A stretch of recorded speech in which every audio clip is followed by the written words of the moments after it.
BA प्रथम वर्ष के और प्रथम सत्र के प्रिय विद्यार्थियों, नई शिक्षा नीति 2020 के पाठ्यक्रम के अनुसार आपके जो प्रथम पेपर है संस्कृत पद्य साहित्य, उसके अंतर्गत भर्तृहरि विरचित नीति शतकम का समावेश है। तो इस क्रम में मैं डॉक्टर ओमपाल आप सभी के मार्गदर्शन के लिए उद्यत हूँ। आप लोग, मैं आशा करता हूँ कि सभी ध्यानपूर्वक, ज्ञानपूर्वक आप नीति शतकम के पाठ को पढ़ने का प्रयास करेंगे। सबसे पहले कवि के द्वारा परमात्मा की प्रार्थना की गई है, जिसको मंगलाचरण के नाम से हम जान सकते हैं, जिसको मंगलाचरण के रूप में, मंगल आचरण, कल्याण की कामना के रूप में हम स्वीकार कर सकते हैं। तो हम आइए प्रारंभ करते हैं। सबसे पहले हम मंगलाचरण का पाठ शुरू करते हैं। श्री भर्तृहरि विरचितम नीति शतकम। मूलतः आपके पाठ्यक्रम में 25 श्लोक पर्यंत तक हैं। तो प्रारंभ करते हैं। सबसे पहले दिक्कालाद्यनवच्छिन्ना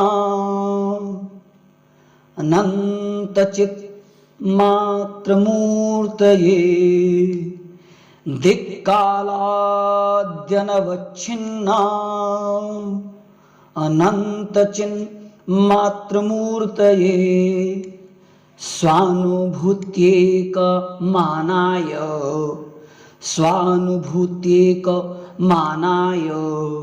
नमः शान्ताय तेजसे, नमः शान्ताय तेजसे। प्रार्थना की गई है इस श्लोक के माध्यम से कि दिक्कालाद्यनवच्छिन्न अनंत चिन्मात्र मूर्तये, स्वानुभूत्येक मानाय शांताय तेजसे नमः। कि दिक्कालाद्यन यानी कि दिक काल, दिशा और काल आदि के द्वारा अवच्छिन्न, अर्थात जिसको यानी कि उससे युक्त, अपरिमेय, यानी कि ये कह सकते अनंत चित्त मात्र मूर्तये, अनंत और चित्त मात्र, चित्त को, ज्ञान को, यानी कि स्वरूप वाले, चित्त और मात्र से वशीभूत, परिभूत, और जिसको स्वानुभूत्येक मानाय अपने अनुभव के द्वारा, मानाय मानने के लिए, अर्थात जानने योग्य, मानने योग्य, अर्थात जो शांत और ज्योति यानी कि शांत है, और तेजसे, शांताय तेजसे, जो शांत से स्वरूप है, प्रकाश से स्वरूप है, उसको नमः, उस ब्रह्म को, उस परमात्मा को हम नमस्कार करते हैं, नमस्कार है। आगे हम चलते हैं। सबसे पहले जो इसमें विषय दिए गए हैं, कुछ पद्धतियां दी गई हैं, उनमें सबसे पहले जो प्रारंभ होती है वह है मूर्ख पद्धति। मूर्ख की संज्ञा, मूर्ख के रूप को समझाया गया है। चलिए देखते हैं। बोद्धारो मत्सरग्रस्ताः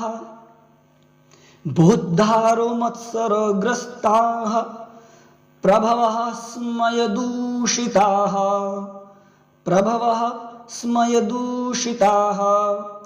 अबोधोपहताश्चान्ये जीर्णमंगे सुभाषितम्।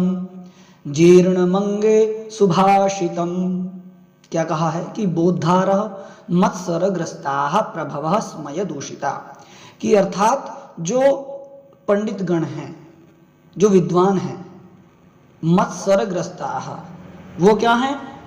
द्वेष से ग्रस्त हैं, और जो प्रभव यानी कि जो अन्य हैं अर्थात एक तरह से राजा आदि हैं, वो क्या हैं? वो गर्व से युक्त हैं। प्रभवः स्मय दूषिताः, वो गर्व से ग्रस्त हैं अर्थात गर्व से अभिभूत है।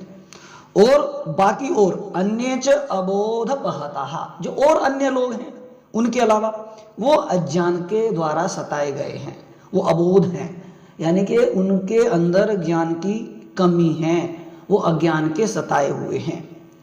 फिर उसके बाद अतः कहते हैं कि अब सुभाषितम अंगे जीर्णम, और जो अच्छे वचन हैं उनको लेकर के मैं जो है अंगे जीर्णम, मैं जो है वो उनको लेकर के बूढ़ा हो गया, अर्थात यानी कि उनका किसको कहा जाए, किसका उन पर प्रभाव पड़े, है ना, किसको समझाया जाए। लेकिन फिर भी मैं कहता हूँ, मैं सुभाषित कहता हूँ, मैं फिर भी अच्छी बातें बताता हूँ। ये यहाँ पर कवि का आशय है, ये यहाँ पर भर्तृहरि का आशय है कि जो अपने अनुभव हैं मैं उनको फिर भी बांटना चाहता हूँ, मैं उनको बताना चाहता हूँ, क्योंकि वो मेरे अंदर समाहित हैं। कहते हैं अगले श्लोक में, तृतीय श्लोक में आगे पढ़ते हैं कि अज्ञः सुखमाराध्यः, अज्ञः सुखमाराध्यः सुखतरमाराध्यते विशेषज्ञः, सुखतरम आराध्यते विशेषज्ञः ज्ञान लवद दुर्विदग्धम ब्रह्मापि नरम न रंजयति, ब्रह्मापि नरम न रंजयति। कहते हैं कि अज्ञः सुखम आराध्य, अज्ञ कहते हैं मूर्ख को, जो मूर्ख है अज्ञानी है उसको सुखम आराध्य, उसको क्या किया जाता है? आसानी से मनाया जा सकता है, उसको आसानी से प्रसन्न किया जा सकता है जो मूर्ख है। और विशेषज्ञ, जो कुछ जानता है, जो पंडित है, जो एक प्रकार से थोड़ा बहुत जानता है, विशेष ज्ञान को रखने वाला है, उसको सुखतरम और आसानी से, सुखतरम और आसानी से, तीन कैटेगरी होती है ना, अच्छा, बहुत अच्छा और सबसे अच्छा। तो यानी कि सुखतरम आराध्यते, उसको और आसानी से खुश किया जा सकता है, मनाया जा सकता है, उसको आसानी से एक प्रकार से मनाया जा सकता है। किंतु फिर कहते हैं कि ब्रह्मा अपि जान लवदुर विदग्धम, यानी कि जो जानी है वो जानता है, लेकिन उस जान के कारण, यानी कि वो जानता है लेकिन वो उस जान के अभिमान के कारण, गर्व के कारण, अभिमान के कारण, लेकिन जानना नहीं चाहता। उसको ऐसे तम नरम, उस मनुष्य को विदग्धम नरम न रंजयति ब्रह्मा अपि, उसको तो भगवान भी नहीं मना सकते। अर्थात जो जानकर भी अनजान बने रहता है, जो जानकर भी नहीं जानना चाहता, उस व्यक्ति को ब्रह्मा भी भगवान भी नहीं प्रसन्न कर सकते। ठीक है, आगे बढ़ते हैं, चतुर्थ श्लोक देखते हैं। प्रसय्य मणिमुद्धरेन्मत्त, प्रसय्य मणिमुद्धरेन्मत्र दष्ट्रांकुरात् समुद्रमपि संतरेत् प्रचल दूर्मिमालाकुलं भुजंगमपि कोपितं शिरसि पुष्पवद्धारयेत् न तु प्रतिनिविष्ट मूर्खजन चित्तमाराधयेत्, न तु प्रतिनिविष्ट मूर्खजन चित्तमाराधयेत्। कहते हैं कि जो व्यक्ति है, पुरुष है, वो मकर वक्त दृष्टांकुरात, जो मगरमच्छ होता है ना, मगरमच्छ, दृष्टांकुरात, उसकी मुंह से, उसके मुख से प्रसय्य मणिम, प्रसय्य मणिम उद्धरेत, मणि को निकाल सकता है, निकाल ले। चाहे, यहाँ पर कहने का मतलब यह है कि मनुष्य चाहे मगरमच्छ के मुंह से, यानी कि उसकी दाढ़ से, जो उसने मुंह के अंदर डाल लिया है, मणि, उसको ताकत के द्वारा निकाल सकता है। फिर कहते हैं कि प्रचलद ऊर्मिम माला कुलम समुद्रम अपि संतरेत, और व्यक्ति यदि चाहे तो प्रचलद ऊर्मी माला कुलम, यानी कि बहुत ऊंची ऊंची लहरों के से, अर्थात समुद्र से, समुद्रम अपि संतरेत, उस समुद्र को, उस समुद्र से पार हो सकता है। यदि मनुष्य चाहे तो कितनी ही बड़ी बड़ी लहरें हों, उन लहरों को यानी कि पार कर सकता है, उनसे पार हो सकता है।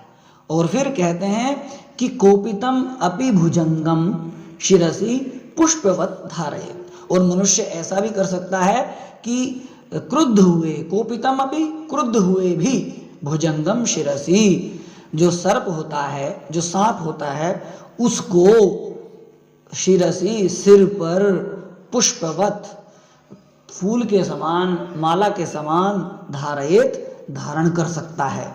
मतलब उसको, भुजंग को, सांप को, जैसे शिव हैं, भगवान शिव हैं, वो धारण किए हुए होते हैं ना, इस प्रकार से मनुष्य, मतलब वो उसके अंदर इतनी योग्यता वो अपनी ला सकता है अपने अंदर, कि वो उस जो क्रुद्ध हो गया है, जो गुस्से से हो गया है सांप, सर्प, उसको अपने गले में, अपने सिर पर धारण कर सकता है। किंतु ये सारे काम कर सकता है, पर एक काम नहीं कर सकता, वो क्या, कि प्रतिनिविष्ट मूर्ख जनचित्तम न आराधयेत, यानी कि जो मूर्ख है ना, हठी है, जो ज्ञान को, यानी कि ज्ञान को, अपने ज्ञान पर अड़ा हुआ है, वो मूर्ख, वो मनुष्य, मूर्ख जनचित्तम, उस मनुष्य के चित्त की न आराधयेत, उसकी आराधना नहीं कर सकता, अर्थात उसके चित्त को, उसके मन को नहीं मना सकता। तो यहाँ पर मूर्ख के बारे में बताया जा रहा है कि व्यक्ति इतनी वो कर सकता है कि मनुष्य जो है वो मगरमच्छ के मुख से मणि को निकाल सकता है, बहुत ऊंचे बड़े समुद्र को पार कर सकता है, और गुस्साए हुए सर्प को अपने ऊपर, अपने सिर पर, अपने गले में धारण कर सकता है। किंतु मूर्ख जन को, मूर्ख मनुष्य को, हठी व्यक्ति को वो मना नहीं सकता। चलिए अब पंचम श्लोक देखते हैं। कहते हैं कि लभेत सिकतासु तैलमपि यत्नतः पीडयन्, लभेत सिकतासु तैलमपि यत्नतः पीडयन्, पिबेच्च मृगतृष्णिकासु सलिलं पिपासार्दितः, कदाचिदपि पर्यट शवविषाणमासादयेत्, न तु प्रतिनिविष्ट मूर्ख जन चित्तमाराधयेत्, न तु प्रतिनिविष्ट मूर्ख जन चित्तमाराधयेत्। कहते हैं कि पुरुष जो व्यक्ति होता है वो यत्नतः पीडयन सिकतासु अपि तैलम लभेत, वो इतना प्रयत्न कर सकता है, ऐसा प्रयत्न कर सकता है, ऐसा परिश्रम कर सकता है कि वो तैल, सिकतासु अपि तैलम लभेत, सिकतास कहते हैं बालू रेत को, अर्थात वो रेत से भी तेल को निकाल सकता है। मतलब इतना उसमें परिश्रम कर सकता है कि चाहे तो वो तेल से भी एक प्रकार से बालू रेत से तेल को निकाल सकता है। और आगे पिपासार्दितः मृग तृष्णिकासु सलिलम पिबेच्च, और कहते हैं कि जब व्यक्ति को पिपासार्दितः यानी कि प्यास लगती है ना, यानी कि उससे व्याकुल होकर के मृग तृष्णिकासु, जो मृग तृष्णाएं होती हैं, अर्थात यानी कि इच्छा के द्वारा, मतलब ऐसी इच्छा पूर्ति कर ले वो कि वो वैसे तो प्यास से व्याकुल है, लेकिन वो उससे ऊपर होकर के, यानी कि संतुष्ट होकर के मन से, यानी कि जल के पीने का आभास कर ले, ऐसा हो सकता है। और फिर पर्यटन कदाचित शश विषाणाम अपि आसादयेत, और जैसे शश विषाणाम, जैसे वो होता है ना घूमता हुआ खरगोश, है ना, और वो ऐसा करे, ऐसा घूमे कि जो है खुजाने के लिए, खुजलाने के लिए, अपनी खुजली को मिटाने के लिए, यानी कि अपि आसादयेत, यानी कि सींग को प्राप्त कर सकता है। मतलब कुछ इस प्रकार से कुछ ऐसा हो सकता है, यानी कि खरगोश के सिर पर सींग उग सकता है। ये सारे काम हो सकते हैं, परंतु एक कार्य है जो नहीं हो सकता। कहते हैं कि प्रतिनिविष्ट मूर्ख जन चित्तम तू न आराधयेत। जो हठी मनुष्य होता है, जो प्रतिनिविष्ट यानी के ज्ञान से अभिमान से परिपूर्ण है, जो ज्ञान के अभिमान से परिपूर्ण व्यक्ति है, वो मनुष्य है, हठी है, वो चित्तम तू न, उसके चित्त को तू न आराधयेत, उसके चित्त को नहीं आराधित किया जा सकता, अर्थात उसके हठी मन को नहीं मनाया जा सकता।